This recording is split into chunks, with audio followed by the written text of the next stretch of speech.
This truly is a great day. It's a great day because we're still here. We're able to have interaction with other people. And God has brought somebody through something this week. And that alone is enough to be happy. A few days ago, I could not stand, but I look and see what the Lord has done now. I had a horrible week and I could not stand up. I thought one time I was having a heart attack. I really had a difficult week. It was very challenging. And I'm one of those guys that work out all the time. And I had been running 65 minutes a day. And it got to the place where I couldn't walk 10 steps without losing my breath. So I was concerned about that. But then God.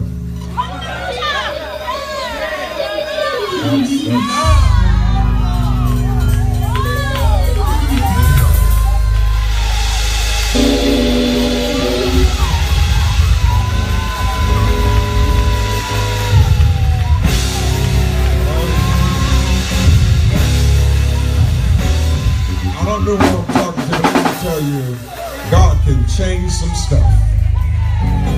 If you don't believe it, you keep trying. God can change situations, and God can change you, and God can change your set of circumstances. He really can.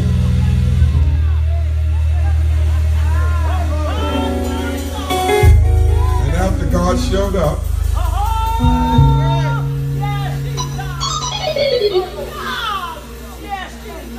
I found out the only thing that was wrong with me was dehydration. Not taking in enough fluid. And I told my physician, don't worry about that. Now I may come to you again for something else, but it won't be for that. And it won't be because of my own doing. Because I do believe when you learn better, you ought to do better. I'm excited today. I met you and started this work 18 years ago today. A lot has happened, and the Lord has kept this work and kept us going. And I will take this time to thank God for all of you, because we traveled everywhere and we've tried to be there for each other. That's what relationship is about. It's about when one is weak, the other one bears the weakness of the other and hold that other one up. And every relationship has to be two-sided. There were times I needed you and you were there. And I'm grateful to all of you, and I've tried to be there for you as much as I could. Because the one thing that I am committed to doing, everybody who comes to me, I am committed to trying to help them. Now, I may not help you the way you want, but I am committed to trying to do something to try to help you. That's what I believe the calling of my life has been. And sometimes That's expensive, but it's okay. Because the one thing I want, and I've been trying very hard to get everybody here to understand, quit being angry over money you lost and get excited about the money you're about to make. That's the first thing. And the second thing I try to tell, and I hope all of you will get, if you don't have any money, it's okay. Because if you live, you're going to get some more money. And if you die, you won't need any. These are just things that I've tried to live by. I was telling my nephew last night, if you let a few dollars get you all bent out of shape, you are sending a signal that you got a poor mind.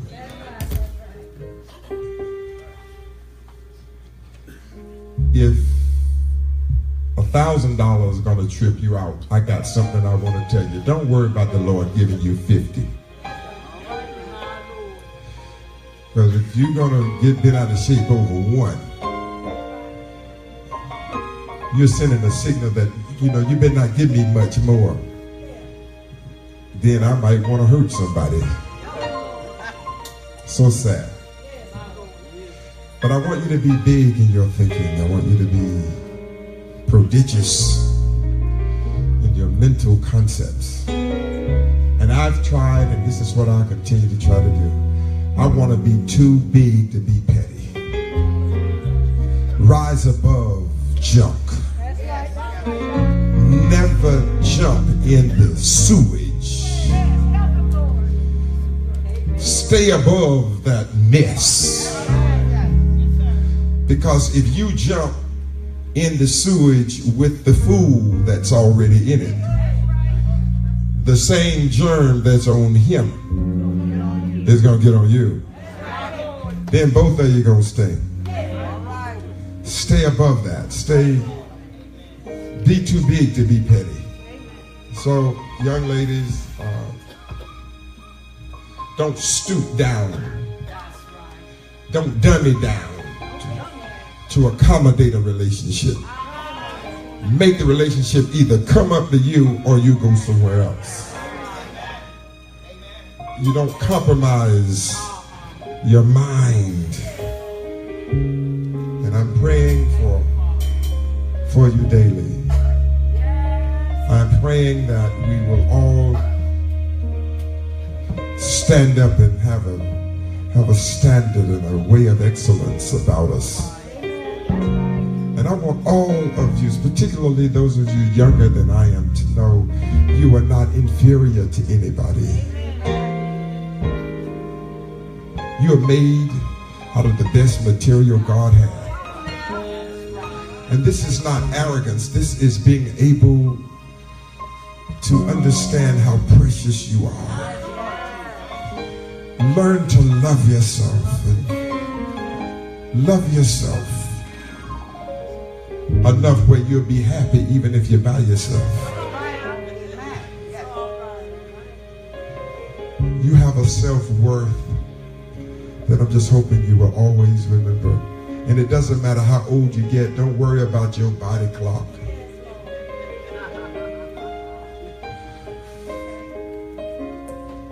When God gets ready for you to have somebody, He'll send them.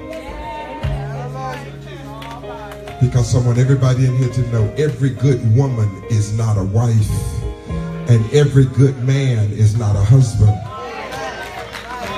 It's not about being a good man or being a good woman.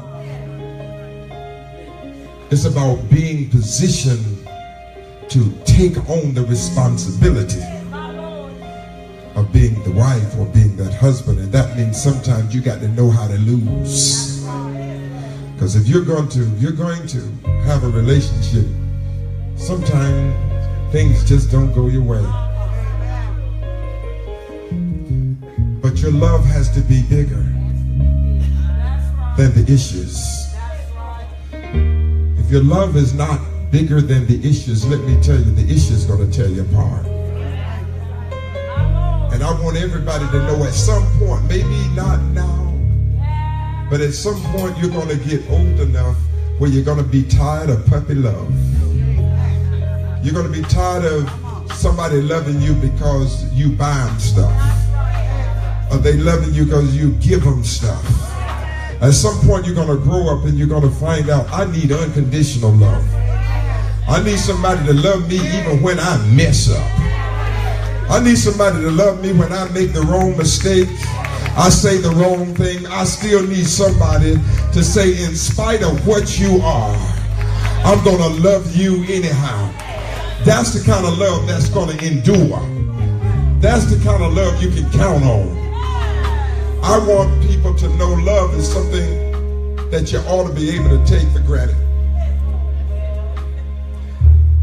A young lady came some years ago to me and was talking with me, and she came and she said, Doc, I love talking to you. I said, well, thank you. I'm glad you do. She said, but this is the reason why. Because every time I have come in here to talk to you, you never put me down. I said, dear, I'm not in a position to put you down. I want you to know you can take my love for granted. Whatever you do and whatever you in, you can come tell me and we ain't gonna fall out. Because I look at it like this, if you're already in something, you don't need no more.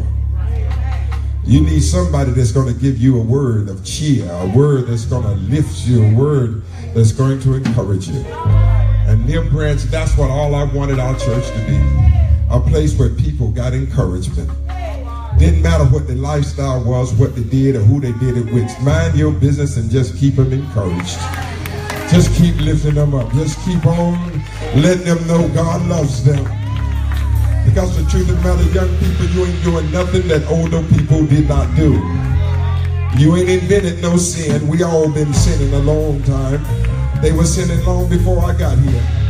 And they're going to be sinning when it's all over. So let's get out of this notion that you're in a position to straighten somebody else out. Because I don't know about you, but everybody in this church, we got some crooked places. And we need the Lord to straighten us out. So I want to thank the choir and thank all of you for all that you've done. And I would like, since I'm at it, I'm not going to do really any preaching today. I was just going to talk to you a minute. And I'm going to ask you to pray with me for a moment, just a moment. I was going to take off today because earlier this week I didn't think I was going to be able to do it. But since the Lord did bring me out, yeah. And the day, let me tell you, when God does something for you, folk ain't got to say nothing. Just when it's authentic from the depths of your own soul. Powerful thing. I'd like for you to give me your imagination for a moment as we look at the book of St. Matthew, chapter 10, and I would like for you to look at verse 14. Tony, we get that up there for us. We'll be fine. Matthew 10 and 14.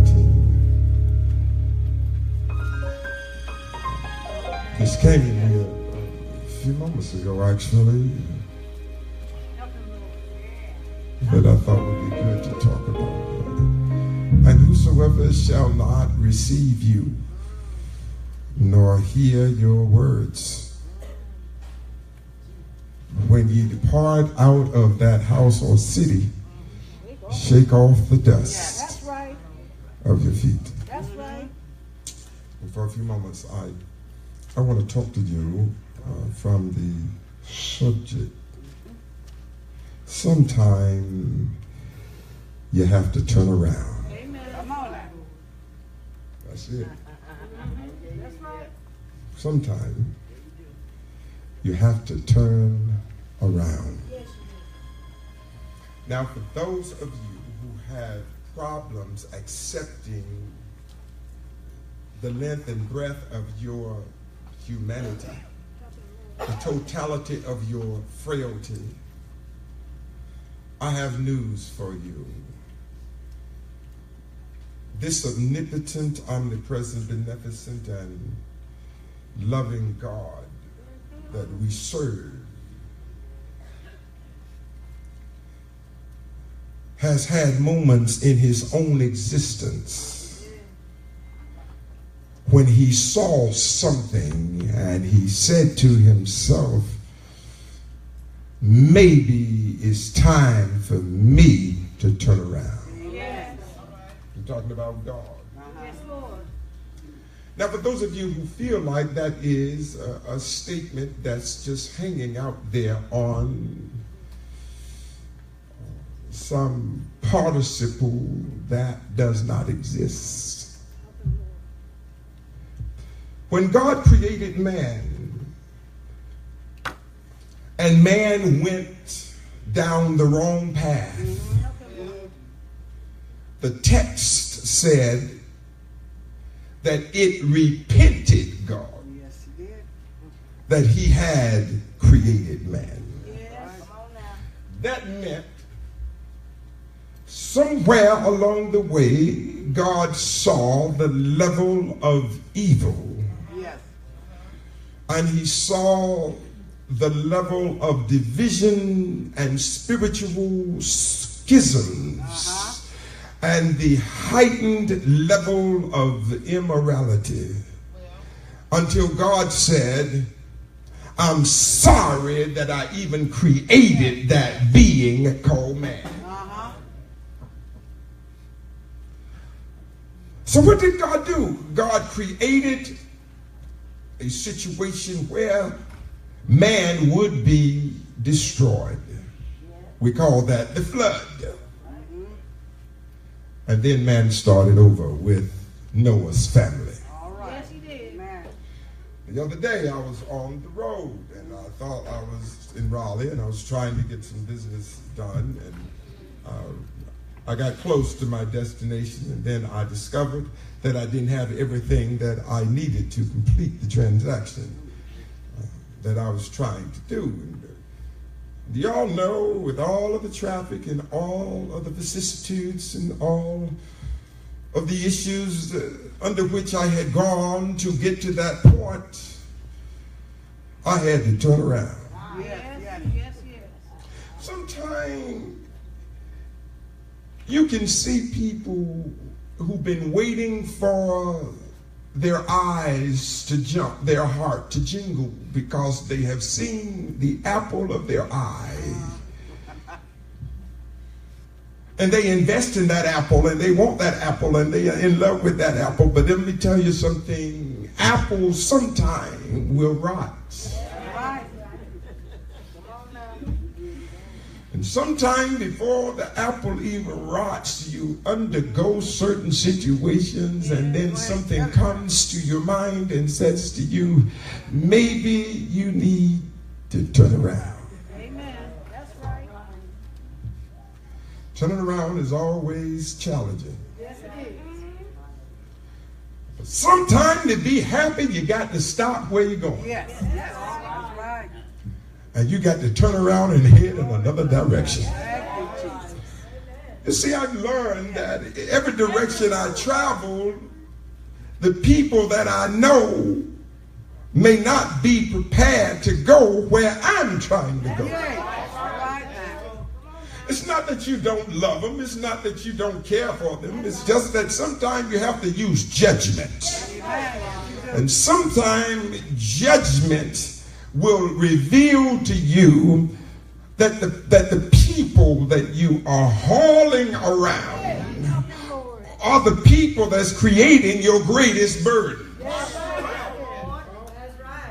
And we need to understand that every load that you carry is not a necessary load.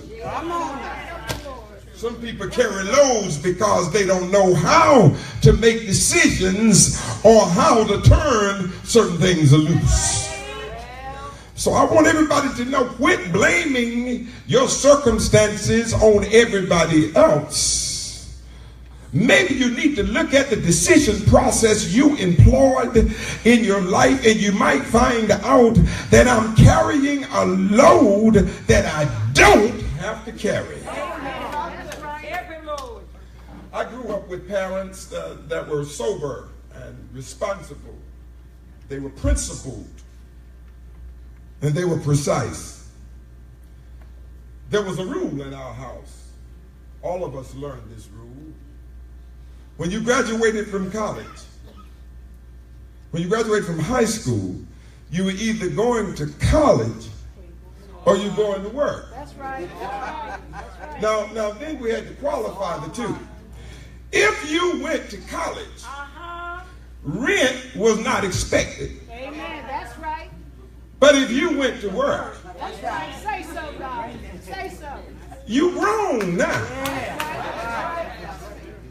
And if you went to work, it was expected. Now you got to cover something. That's right. That's right. Because every human being that occupies space on the earth has to pay for the space that they occupy. And what's sad is too many people are trying to pay for spaces that they do not own, and it's no longer their responsibility, and they wonder why they are having so many problems. Sometimes you got to look at what you are trying to do versus what the Lord needs you to do. Sometimes you got to turn around. Sometimes you got to say, no, I got to stop this thing. I need to make some adjustments, because if I keep going this way, not only am I going to wind up hurting the other person, I'm going to wind up hurting myself. So when we look at now this text is about a message that Jesus gave his disciples. Yes. And the message that Jesus gave his disciples was, all you can do is put it out there. That's right. Tasha, you said it right. All you can do is tell it. That's right. You can't make anybody follow. All you can do is tell it. That's right. My mama and my daddy, after I got grown, they couldn't make me do the things that they wanted me to do. All they could do then was tell it. And they wanted me to understand, you don't even have to take my advice anymore.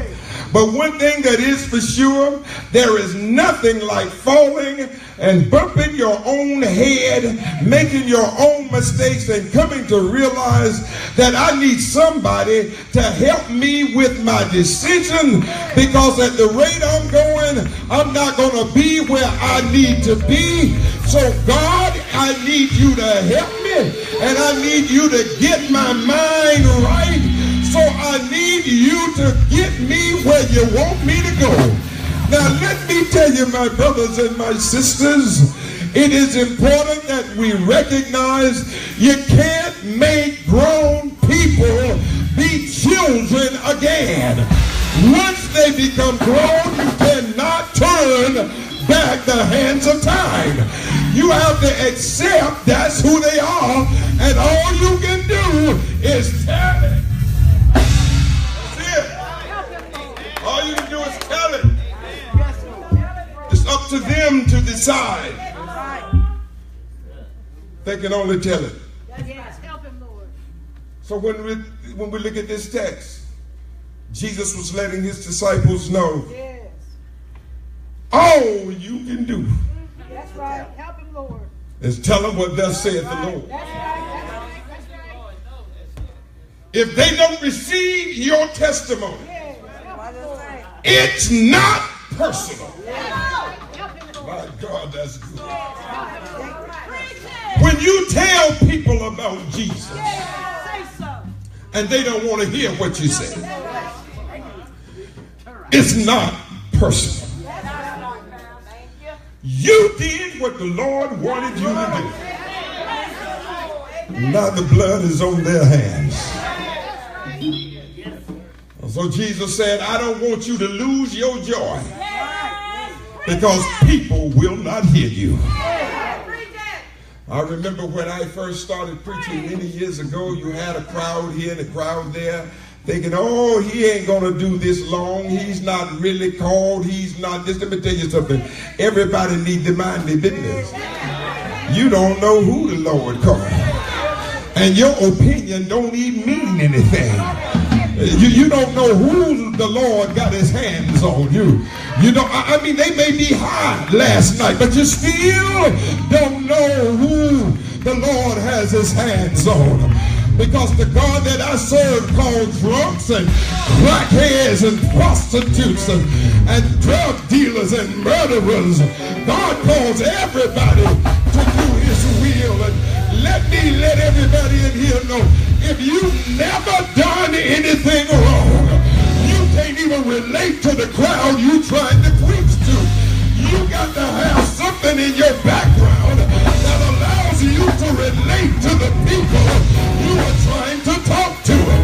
If you ain't never done nothing wrong, you can't help nobody.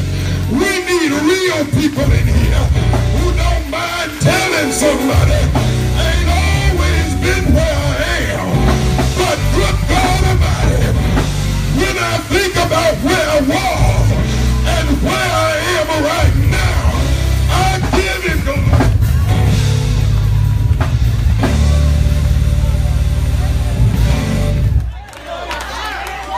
We got to remember that. We got to remember, you don't know who the Lord is calling. So Jesus said, you give them your testimony. But if they don't receive your testimony, shake the dust from your feet and keep on moving. What he's simply saying is, my people ought to be a people on the move. We need to know Christians ought to be on the move. When you get one blessing, that means you need to get yourself together so you can move to the next blessing. Too many people got what is called spiritual complacency.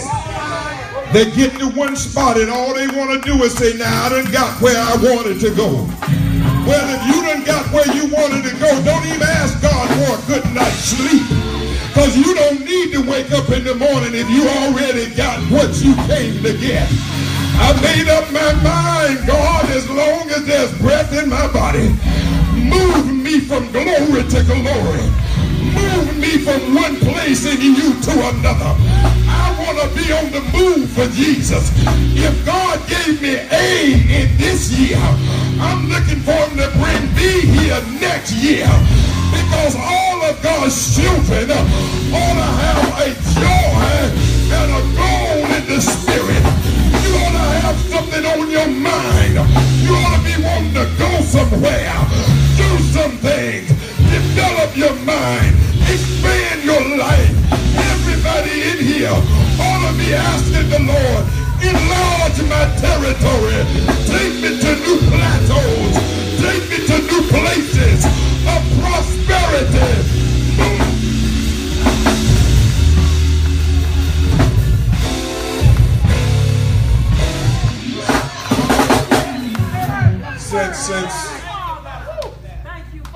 Since this is my anniversary Sunday, I throw in something that I preached to you when I met you. Maybe this will help somebody. People talk about sin, and people talk about rise hope. But sin will cause you to lose your hope. And in a place you're out there on the edge of night, as you go on a vain search for tomorrow. But if you hang around, you'll find out that love is a many splendid thing. And when you find out about love, you'll discover that we're still all of God's children. And you're God's child if you live on a little house on the prairie, or you're trying to serve him on those green acres. You discover that he is still a father who knows best, who Ezekiel discovered had a wheel of fortune that was so powerful it'll take you through the wild, wild west. And this mission is not impossible if you just remember, as the world turns, you need a guiding light, because somebody in here is young and restless. They need a guiding light, because somebody in here is living in gun smoke. You need a guiding light. You need a guiding light because somebody in here is still living single. You need a guiding light because somebody in here knows what it means to be a prince in Bel Air.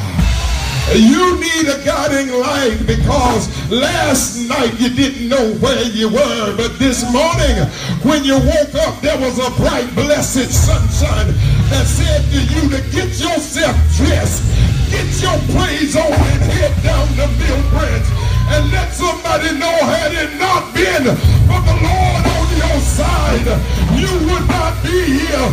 He says, let everything that have breath praise.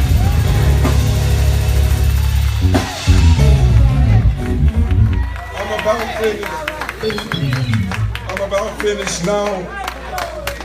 As I ask the Lord for strength,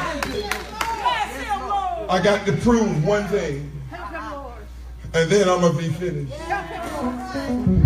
I got to prove to you how important it is to know that sometimes you got to turn around. And once I can show you what happens when you turn around, I'll take my chair. I gave you part of this when I first met you, but I'm going to try to give you the other part today. Now to move, the first thing we need to do is to discover this man named Jesus. I mean, we really got to find out who he is. I ain't talking about no play Jesus. I'm talking about knowing who he really is. And do you know, yeah, boys, I'm ready now. You done fooled your arms. I'm ready now. And the thing that I'm going to tell you that's interesting, to know Jesus is to know peace. But what I'm here to do is to give you an elementary lesson so you can find out who Jesus is. You can't go to your friend to get this information. You got to spend some time by yourself. And when you spend some time by yourself, you got to go to what he calls the Holy Word. And when you go to the Holy Word, you can find out who he is. Because in Genesis, I found out that he was the creator of heaven and earth. But then I moved on into Exodus, and I found out that he was a pillar of cloud by day and a pillar of fire by night. But then I moved on to Leviticus, and I found out that this Jesus is a high priest. And then I moved a little further to the book of Numbers, and I found out that he is the eyes of the promised land.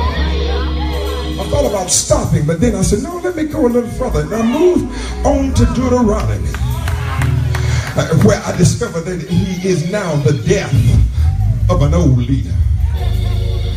So he said, keep on going, doctor, until you get over there to Joshua. And you'll find that he is the spirit in Jericho that made the walls come tumbling down. But then he wanted me to move on to Judges, where I found out that he was a judge who has adjudicated perfectly. But then he moved me to a lady named Ruth. And Ruth wanted me to tell you that she found him to be a new husband and a new son. But Ruth said, I ain't got nothing. Let me go on and tell you about Samuel. Because it was Samuel that said, yeah, I know him, and he is a righteous prophet. But Samuel said, I wouldn't know anything unless I knew about the book of Kings. Because in the book of Kings, we found out that he was the King of Kings and the Lord of Lords. But then here comes Chronicles that says, no, I am a forgiver of sin and I'm a healer of lands. Then Ezra said, I guess I may as well get in on it. And Ezra said, I am the writer of this law. When Ezra said, I ain't going to stay by myself, because he looked down the road and he saw Nehemiah coming. And Nehemiah said, no, I am the builder of broken walls. But then Esther, oh, good-looking Esther, I'm talking about fine Esther, said, let me get in on this thing. Because she said, I got some people that are in trouble. And she said, I'm going to redeem them so they can live. And right after she did that, then here comes old man Job. To try to tell you, I want everybody to calm down. Because I am the messenger that trouble don't last always. But then Job declared that you better take on this thing, David. And David said, let me open up who he is in Psalm. David said, he is the Lord of hosts. He's the Lord mighty in battle. But then his son Solomon comes up and says in Proverbs, he's the wisdom that only can come from God.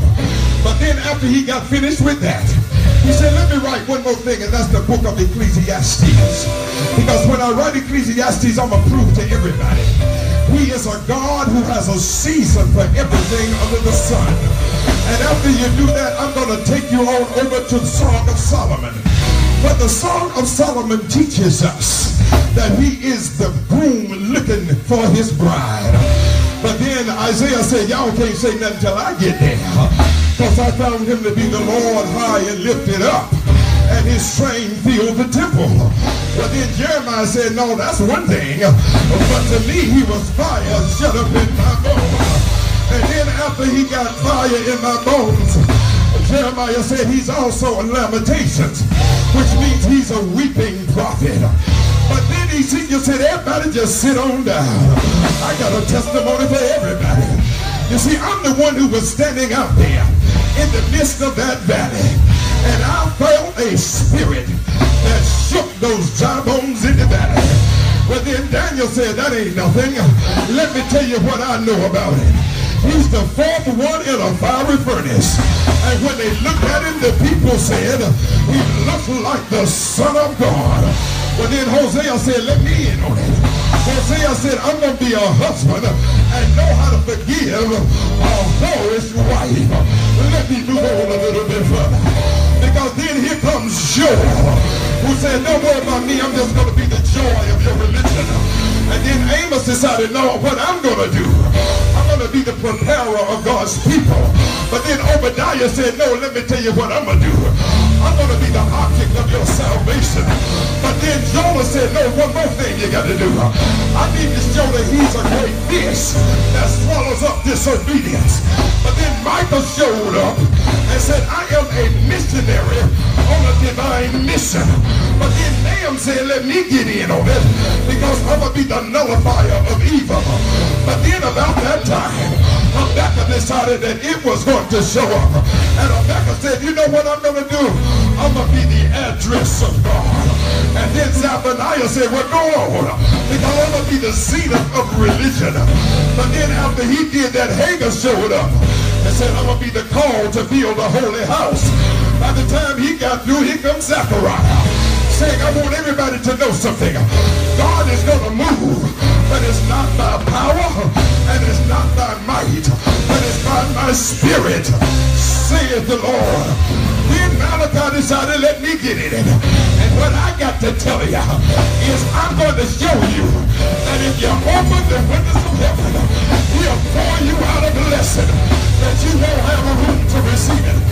Well, I'm still going. I thought I'd sit down about that. But since I'm black and since I'm a Christian, I need to tell y'all a little bit more. Because Matthew showed up and said, I'm going to be the stem of Jesse and the babe of Bethlehem. Then Mark said, no, let me get in here because I'm going to be the fire in your baptism. But then Luke declared, I'm going to be the forgiver of all of your sins. But then John said, I'm going to be God who takes on flesh. But Acts said, I'm going to do better. I'm going to do the Holy Ghost. And then Romans declared, I'm going to be the justifier. Corinthians decided, I'm going to be the sanctifier. Galatians decided, I'm going to be God all by myself. Then Ephesians showed up. Ephesians said, I'm going to be the whole arm of God. But then Philippians showed up and said, I'm going to be the attitude of the righteous. But then Colossians showed up and said, I'm going to be the call to the church. But then Thessalonians showed up and said, we're going to be the place of preachers. And then Timothy showed up and said, I'm going to be a young preacher with a burning in my heart. But then Titus showed up and said, I'm going to be the teacher of holy things. Then Philemon shows up and says, I'm going to stick by you closer than a brother. Then Hebrews came up and said, I want you to know that I am faith. And without me you can do nothing. Then James shows up and said, too many people talking down there in Fairmont. I'm going to be the prophet that bridles your tongue. Then Peter shows up, said, I want all of them to know I am a rock in a weary land. After Peter showed up, here comes John. John said, I am unconditional love. Then Jude stood up and Jude said, I am the prelude to a new dispensation. In Revelation, got out the bed, stood up in front of everybody, and said, I am a new heaven and a new earth. Good God Almighty, I thought I would finish that, but I want to tell you, that's going in the opposite direction. For us to get this message, sometime we got to turn around. So in Revelation, decided to call Jude. Jude said, I'll get up with John. John said, I'll find Peter. And Peter said, I'll get up with James. James said, I'm going to text Hebrews. And Hebrews said, I'm going to move on and just believe it. Believers said, I will find Titus and I'll pick up Timothy. And then we're going to Thessalonians because we need to meet at Colossia where we're going to gather up and meet at Philippians. When we get to Philippi, we're going to then go over to Ephesus. Then we'll leave Ephesus and go to Galatia. When we get to Galatia, we're going to then ease over there to Corinth, back into some place called Romans, ease into a place called Acts. So we'll know how the apostles are supposed to act. We're going to invite John. We're going to invite Luke. We're going to invite Mark. And we're going to invite Matthew. That was enough. But I still got back where I need to be. So I got to get on the boat. And I called up Malachi. He said, I'll go get Zachariah.